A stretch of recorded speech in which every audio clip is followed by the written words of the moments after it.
What is up, everybody? I am your host. It is day 192, and I am your longest reigning WWE pay-per-view champion on the hot commodity ENC, and joined by my good friend and co-host. Introduce yourself, sir.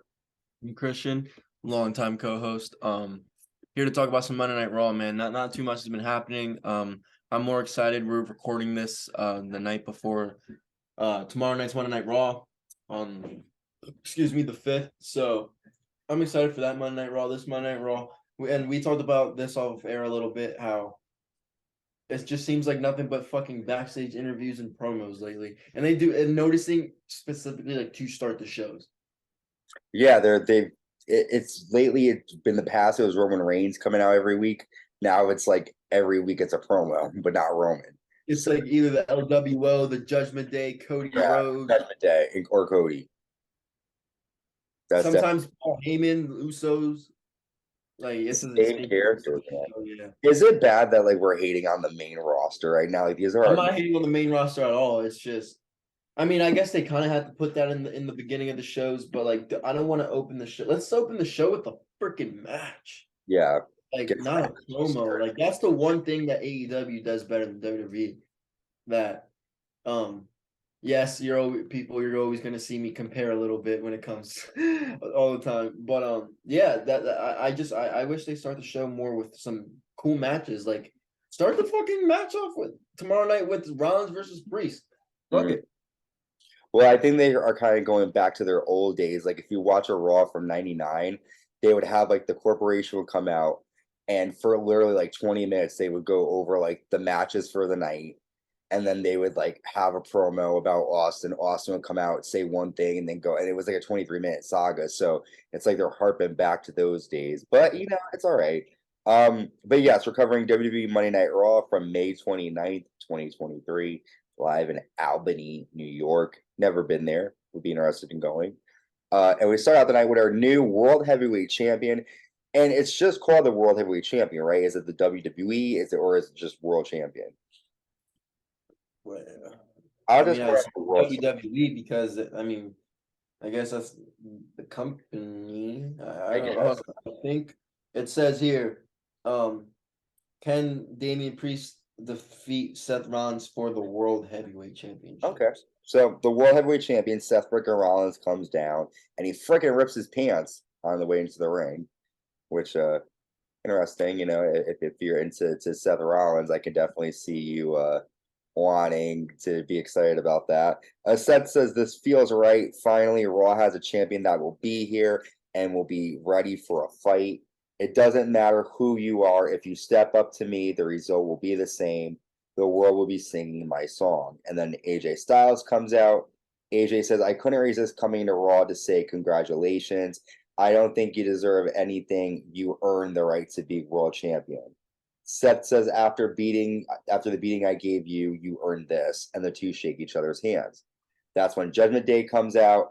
And Finn says he wants to puke. Damian Priest says they run the WWE and we beat the tag team champions last week. They want to fight. And Dominic says, I've beaten AJ Styles before. We will finish the job tonight. And then AJ and Seth agree. Once I saw AJ came out, I knew they were going to do some kind of team up later on the night. I just hate how, and I get it's hard. Like if you ever play like the universe mode in WWE or GM mode, it's hard to, have different storylines. It's kind of easy to do the same route, but I'm tired of the same like things to look for in Raw. Like you're gonna see people who just dislike each other team up together for the hell of it. You're gonna see people who just fought team up. You're gonna see the same, like basically this promo. Judgment Day didn't even have to be involved in this. It could have been Alpha Academy. Like there's really no point to any of this aside from just putting Seth and AJ on Raw. Judgment Day has a lot of momentum, obviously, but they're not being given anything that is up to their standards. Like they were in the past, like hitting Edge with a concerto. They really were running Raw. Now all they're doing is just walking around saying they're running Raw because Rhea Ripley is the SmackDown Women's Champion. I mean, like what really merits them running? Yeah.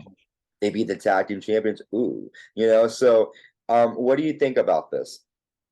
I mean, it's a good way to start the show. You're gonna have obviously your most popular booked Raw superstars on the show.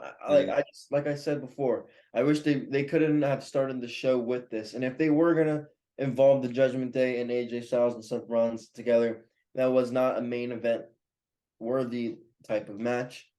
Um, but it's just great to have AJ Styles and Seth Rollins, both baby faces, both put on a very, very great match. So it gets the crowd very over. I think these two should be hating each other, if I'm being honest. I don't want to see them I want to see these two go at it. I want to see these two have a rivalry, have a feud. That's something new. That's a new feud. That's a new rivalry. And I think those guys had a great match at Night of Champions, but those two could have a better match and somewhere else. And I hope we look for that. I hope we get that soon. But as of right now, I agree, man. There's no point of this. This is just to put two baby faces on the same team, get them over. But it just doesn't have to happen. I think yeah. it's hard because if you have Seth Rollins heel, he's gonna get cheered. If you have AJ Styles heel, he's gonna get cheered. So it's hard to really tell who's heel and babyface, but I definitely think these two should have a rivalry instead of being a team. Yeah, now that they're on different brands, it's going to be even harder for them to fight each other. Well, we'll get more to them later on the night. We have our first Money in the Bank qualifying match of the night. The Miz taking on Ricochet, and this is actually a really good match. There's nothing to be surprised here because you have the Miz and Ricochet, who are two great talents. But the end comes after Ricochet nails a blockbuster, and then a shooting star press, and Ricochet moves on to Money in the Bank. Um, I love the Miz. We talk about this every time we cover the Miz, and every time he always loses. He's become the pretty much soon to be Hall of Famer who just, elevates talent. But I really do think he has another run in him, and I would actually be interested to see him as champion again. Do you think Ricochet was the right guy to win this? Yeah, he needs to get over a little bit. Braun Strowman's hurt, so we're gonna see a lot of him do singles competitions, which is great because that's what he's. I mean, he's had good tag team matches, obviously in NXT in this past, but I like seeing him more as a singles competitor. I like to see him and him and Theory have a little feud. I think those two guys could have some good matches Mm. together. Um, I don't think him and Gunther would be a good match again. And especially the fact that we've seen it. But I definitely think Ricochet's good. He needs to get booked a little bit better. But I'm just hoping, and I don't like to talk down on people's injuries, but I'm hoping with Braun Strowman's injury, that's a positive thing on him. Yeah, I think he needs a break from teaming with Braun. They just don't really. It's cool that he could like stand on Braun, but that's all they really do as a tag team. They have no chemistry other than Braun being able to lift him up. Any giant can do that. I do think Ricochet is going to do a lot of cool moves in this match. But again, I don't really think it's necessary for him to be in this because he's not going to win. So it's just kind of like another guy to do cool flips. Like we don't necessarily need that all the time. Um, Let me move on quick and talk about the promo. And then we come back from our break. We'll cover our thoughts on it. Trish Stratus comes down to the ring and Trish defeated Becky Lynch at Night of Champions. Trish says, "I told you so. This is what you do when you're it." Now Becky can crawl back her dark hole and throw her stuff and leave her stuff to the real superstars, and they can make a move. A superstar with more attitude and ruthlessness, someone who reminds me of me. Let me introduce to you the best superstar, Zoe Stark. Zoe comes out and hugs Trish. Zoe says, "I came here to make a statement." Trish is so humble and kind. I'd like to say thank you, Trish. Trish then says, "If you show up, my friend is going to show you what's up, Becky." And then Becky Lynch comes out. Becky says, "We're still in our gear. Let's finish it tonight." Becky then attacks Zoe Stark, and she takes down Trish. Zoe attacks Becky from behind, nails a Z360. Trish punches Becky, and Zoe holds her in the corner, and Trish puts on the drink. Thank you, Trish shirt on Becky. When we come back, we're going to give you our thoughts on that and much more. Stay tuned. And welcome back. I'm still your longest reigning WWE Pay Champion, 192 days. Commodity and C, joined by my friend. Introduce yourself, sir. My name is Christian, co-host, and let's keep talking about Monday Night Raw. Nothing too much really happened. Yeah, and Trish Stratus, coming out and using Zoe Stark to. Right, I thought that was okay. Yeah, I mean, I thought the moment that was the coolest of the whole situation was when she put the shirt on Becky, and Becky was kind of stuck there in the corner. That was a nice little image. But what do you think so far? I mean, we saw Trish win at Night of Champions. What are you thinking so far of Trish, coming back and everything right now? Sorry. I definitely think Trish is trying to put. Let me restart that. I definitely think Trish is trying to put Zoe Starks over here. I've said this off air before we recorded. I definitely think that WWE sees a lot of potential with Zoe Starks, but I think there's other people that could be in this position besides her, and that's just me. But Who do you think would be the best to be in that spot? Cora Jade. Cora Jade. Mhm. Mm. Or like who's that girl that Darby Allin was married to? Okay. Who's Ariana married to? Gigi something. Oh, I didn't know he was married to her, Gigi Dolan. Yeah, the blonde, the redheaded girl from NXT. Yeah, they were married. They got divorced in 2020. Ooh, there you go. Yeah, So you think but I mean, we'll see. I mean, I don't mind it. I just think the crowd's not too interested with Zoe Starks in the picture. I think the crowd would more still be into it, not just because we saw it already, but I think they'd be a little more interested in it if Zoe Starks wasn't involved. But Trish is doing great heel work, and I think she puts Becky Lynch over very well too. So great the bomb? work by veterans putting over the younger talent.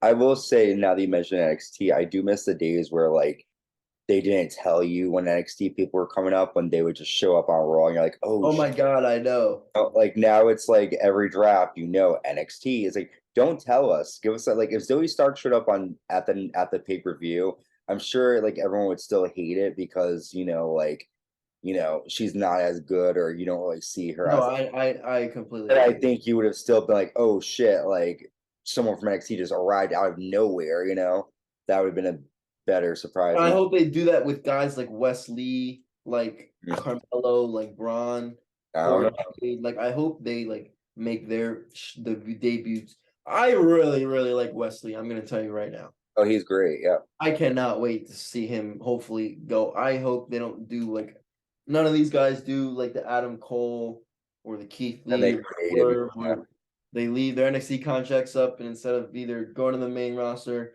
or either they don't have plans for them. I don't want to see these guys go to another. I don't want to see these guys. As much as I'm so anti AEW, I love AEW so much. I don't want to see these guys go to AEW. They're gonna get the careers fucked. Yeah, they didn't get to do anything. I was thinking about that too. Like Adam Cole really didn't do anything in WWE. He No, just exactly. So we'll see. We'll see with these NXT talents.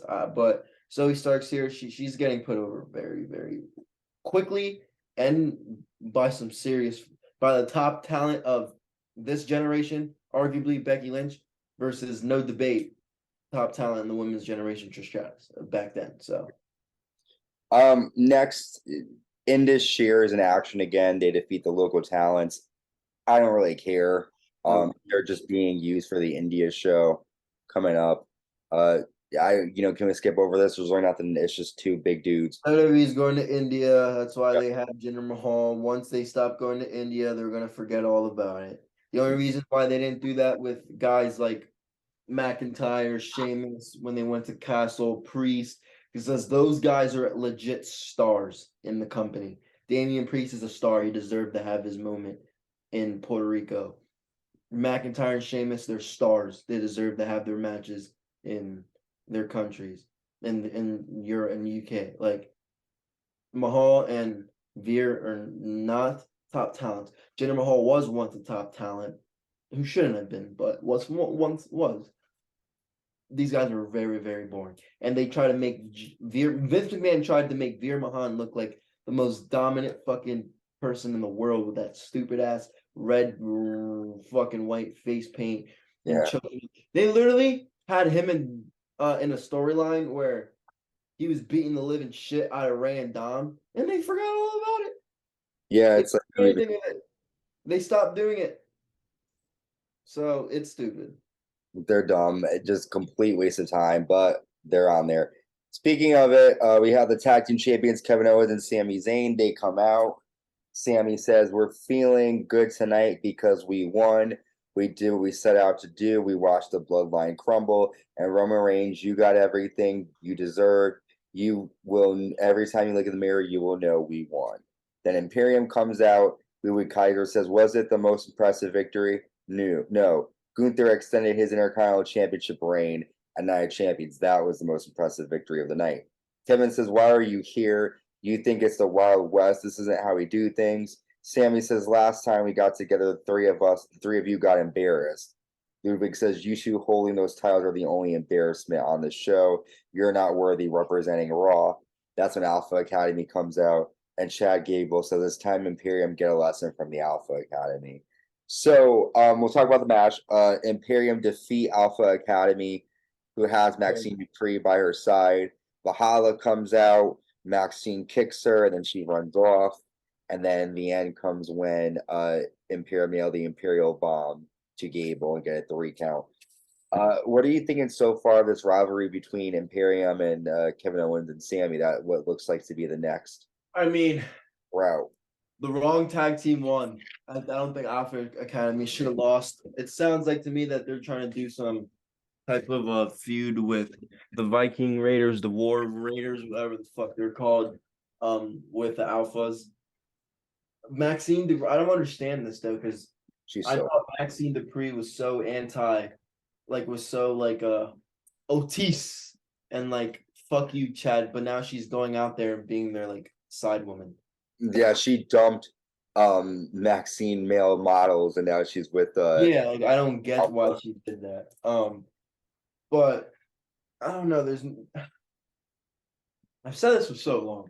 I definitely want to see Chad Gable as a singles competitor. His shit with Otis is just it's getting a little harder to watch, especially that I know that like how good Chad Gable could be.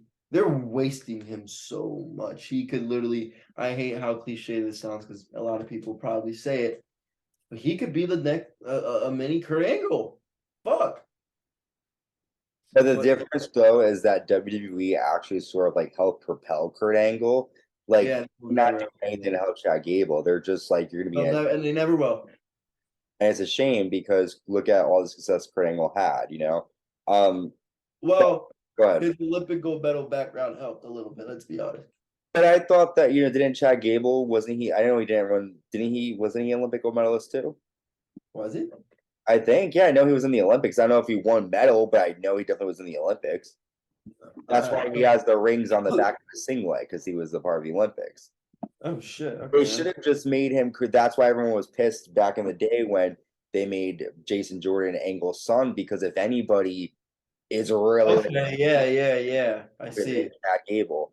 But yeah, I mean, who knows? We still have time. Chad's only been in WWE on the main roster for a couple of years. Think of wrestlers like Randy Orton; they've been on for over 10.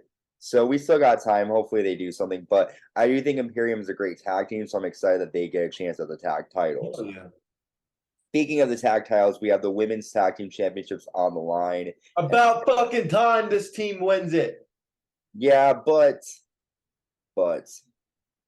who cares? At the same token, I know. Titles have gone I so don't care. down. That's just like if they won it at WrestleMania, it would have meant something.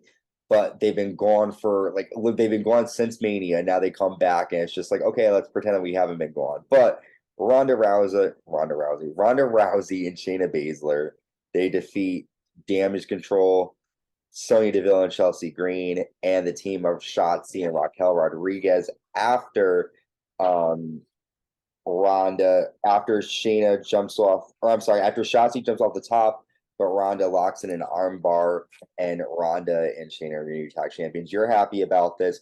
I'm somewhat happy because I'm excited that they get recognition, but there's no good tag teams for them to dominate. No, that's the part that's hard because I've wanted this team. If they're gonna do, I always thought the tag team division was a joke to begin with. But if they're going to do it, they need to have.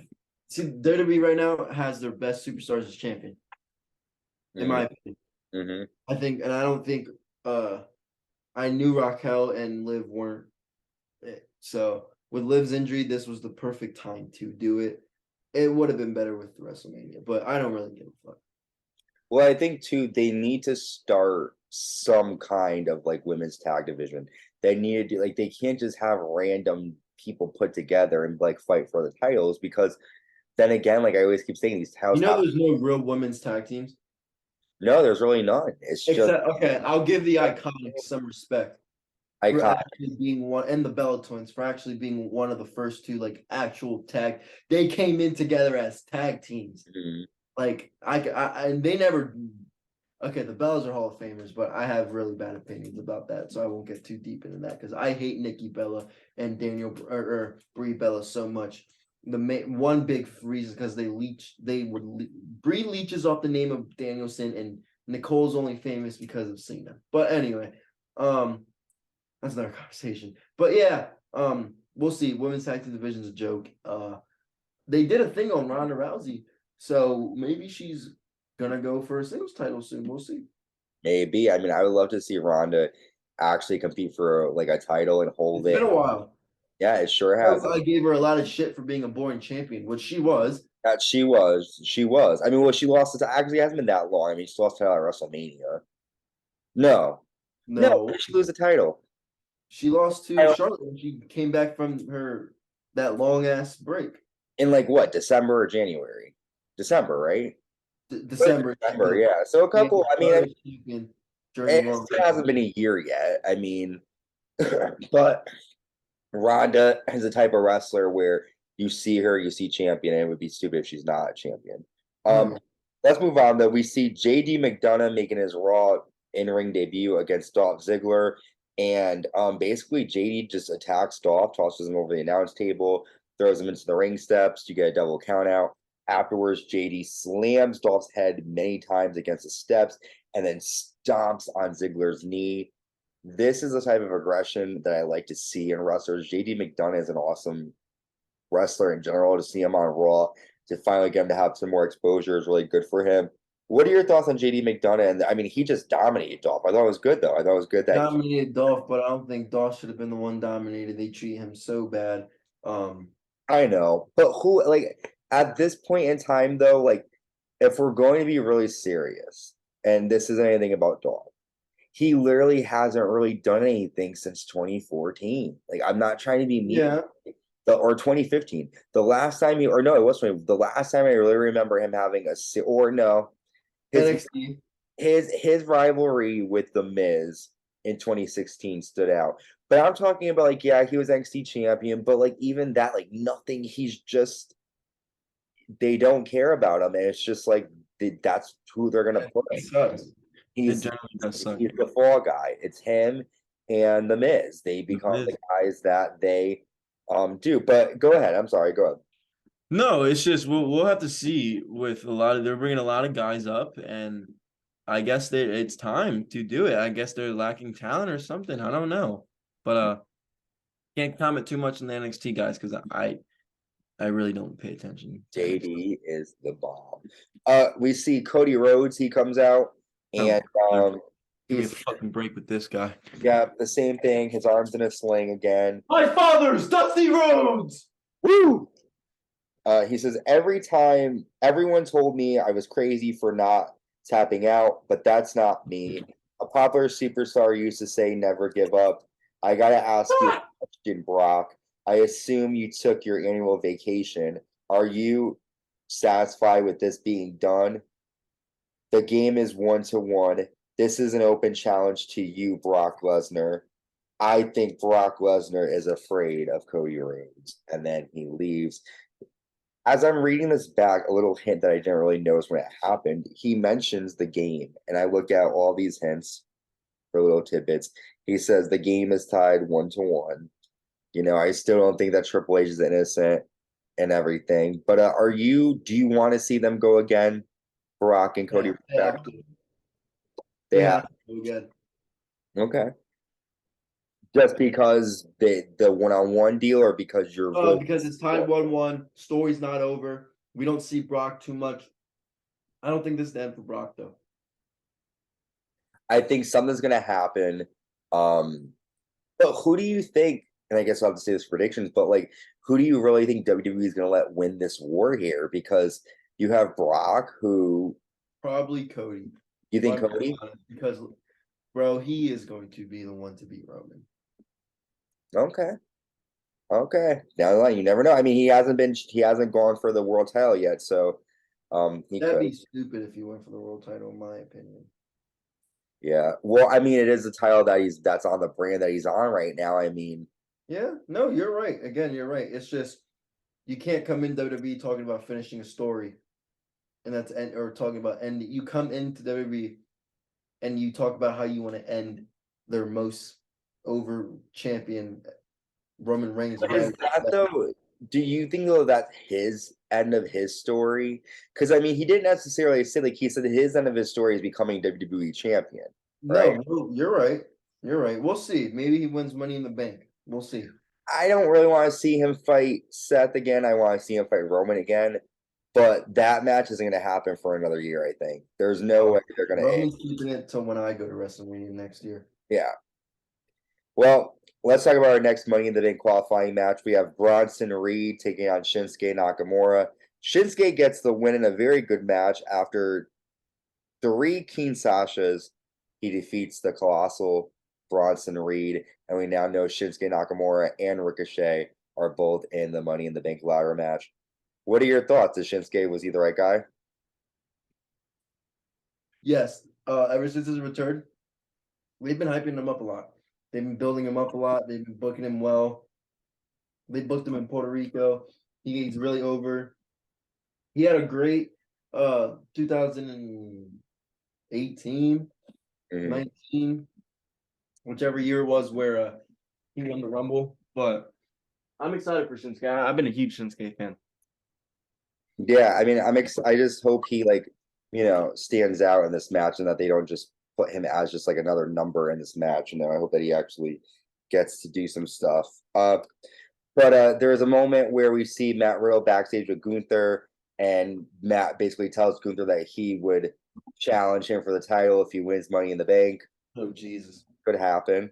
Let's talk about our main event. We have the World Heavyweight Champion Seth Rollins and AJ Styles taking on Judgment Day with the SmackDown Women's Champion Rhea Ripley and Finn Balor. And initially looks like Dominic. Oh, hello. Oh, sorry about that. Initially looks like Dominic is going to be teaming with Damian, but it was a screwball plan. Finn attacks Seth from behind. It's going to be Finn and Damian. During the match, Seth puts his arm around Rhea, kind of going back to the old Shawn Michael days where he did that to Melina, and Rhea freaks out. But the end comes when Seth nails a stomp to Damian Priest. Really nothing a lot here, but what do you think? Look, if Damian Priest doesn't win, I'm riding tomorrow night. This is a great match. Let me not get to it. This is a great match. Great performers.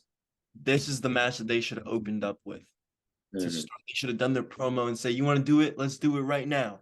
I think that's what they should have done that for. But again, what are you going to do for your main event? I don't know. Book it better. But this is something that it just doesn't make any sense either. We're never going to see this feud again. I mean, it was cool seeing AJ and Finn in the same ring again. But we're not going to see a AJ Styles and Seth Rollins feud. And I'm not saying everything has to be feud, but like WWE usually has their matches with like a guy, like let's say like they do with the Bad Bunny situation, they have Damian Priest versus Chad Gable, and Priest beats the shit out of Gable, and Bad Bunny comes out or some bullshit like that. Like the story is that like he's dominant because he's for another opponent, and this doesn't have anything to do with that, and that's what kind of lacks um interest, if that makes sense to me in the No, match. yeah. I think Uh, go ahead. no. It's just I'm just like I said. If tomorrow night Damien doesn't win that world title, I'm riding. Well, I mean, he's not gonna win. Shut up. I mean, I hate to say that, I but know you're not. well, for you, what was your moment of the night for this episode of Monday Night Raw? I would have to say I like how we see. I will say this: it was cool seeing AJ and Seth.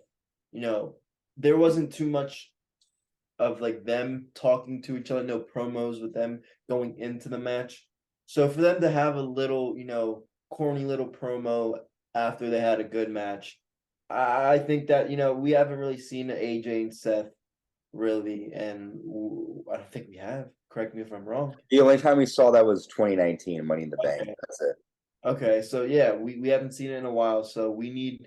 This was great. I really hope these two hate each other, but I'm gonna say just the interaction with Rollins and AJ face to face, without wrestling for the first time in a long time. That's a moment for me because I think those two guys' styles are very unique, and just I would fucking pay a lot of money to see that fight of a great traditional pro wrestling match between those two guys because they can do it. Yeah, man. I mean, maybe Japan. I don't know. For me, I don't know. This world really didn't give me much, but I'm Yes. looking forward to more storylines coming up. Money in the Bank is July 1st, so that's gonna be 3 p.m. our time because they're gonna be in London, England. So, Holy yeah, shit. it's gonna be another one of those situations where Oh my lord, and then it's gonna end. but three isn't as bad as one. I know it's only a 2 hour difference, but it's not as bad. The difference is when it starts at 1, it's gonna end sooner. Like this shit's gonna end at like fucking 7 a.m. Yeah, I know. But then you have the rest of the night. Depends how short the card is. Depends how short the card is, and depends how long the Money in the Bank matches are. Because they're gonna do a lot of high. They have Ricochet in the match. Oh, they're gonna do a lot of high flying. Are they in a stadium? I think so. I don't know where, So they're but gonna do a lot of high flying bullshit. So and the Money.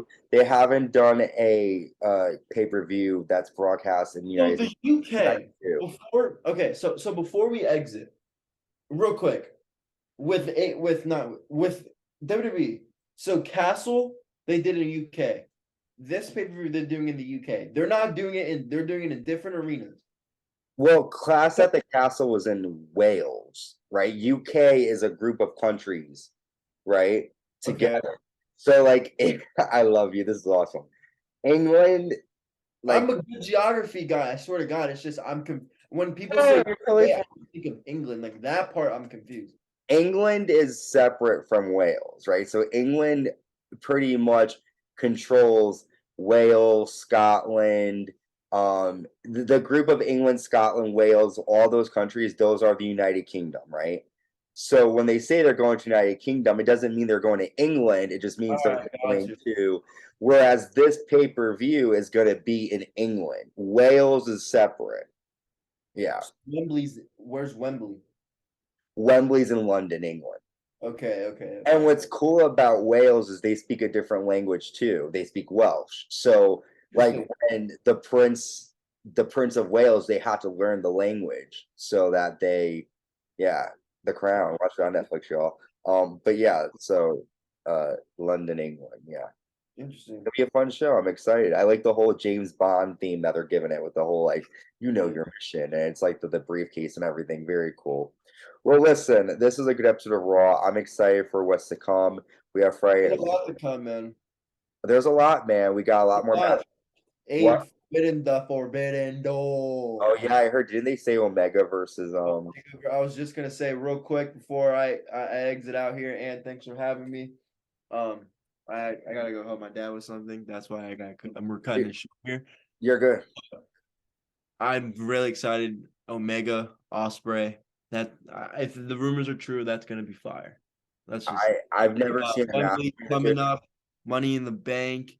I mean, AEW hasn't been too often. Too No, good. for nothing though. We're gonna cover that. We're not gonna be. Me and Aaron, the hot C. That man, I'm gonna take his Let's title see. from That's soon. right. I'm gonna take his title from soon. But I just thought Anarchy in the Arena was hard to watch. I Um, didn't watch it. I thought the main event was good, but yeah. All right, man. Thank you for tuning in, everybody. I want y'all to stay safe and stay uncensored. Bye.